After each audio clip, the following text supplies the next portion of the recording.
मी सकाळी 7ला पहिलंच मतदान खऱ्या अर्थाने माझ्या इमामपूरच्या बूथवर केलं. तर परिस्थिती चांगली आहे. मी प्रचार करत असताना मला उत्साह होता.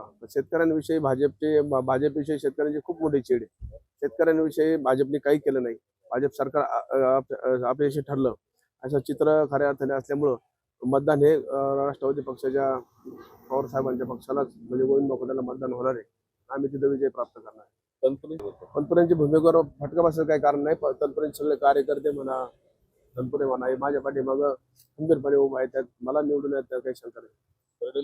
कर्डिले साहेबांचं म्हणजे एकही काम रावरी नगर पाथर्डी मतदारसंघात नाही का मतदार त्या कामाकडे पाहून त्यांना मत करेल असं एकही ठोस काम नाही.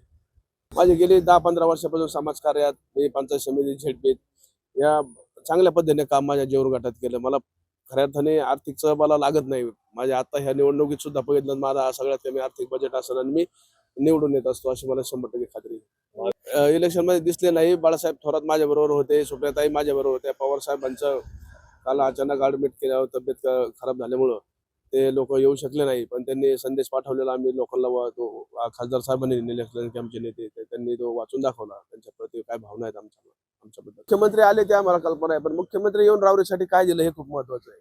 माणसं किती आले किती गेले याला काही अर्थ नसतो, पण त्या माणसाने आल्यानंतर रावरीसाठी काय केलं. रावरीसाठी आता एमआयडीसी घोषणा केली. ती विद्यापीठाची जमीन काढून एमआयडीसी द्यायची. एमआयडीसी आज जर सुरू केली तर 25 ते 40 वर्षांनी कधीतरी तिथं कारखाने उभा राहतात. लोकांना आता लगेच फायदा होत नाही. मुख्यमंत्र्यांनी शेतीमालाच्या विषयी बोलायला पाहिजे होतं. लोकांना खूप अपेक्षा होती.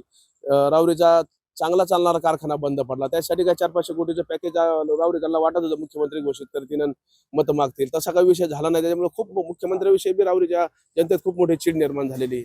त्याच्यामुळे त्यांना तिथं मताला खूप मोठा फटका बसणार आहे. त्यांचा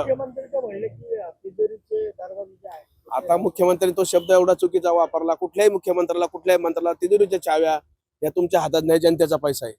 हे तुम्हाला सगळी प्रक्रिया झाल्याशिवाय एका माणसाच्या नावाने हा पैसा वापरताच येत नाही. मुख्यमंत्री असो मोदी साहेब असो, हे सगळी प्रक्रिया झाल्याशिवाय शासनाचा पैसा तुम्हाला वापरता येत नाही. त्या चुकीचं स्टेटमेंट त्यांनी खऱ्या अर्थाने तिथे केलंय असं माझ्या काही छोट्या कार्यकर्त्याला वाटतं.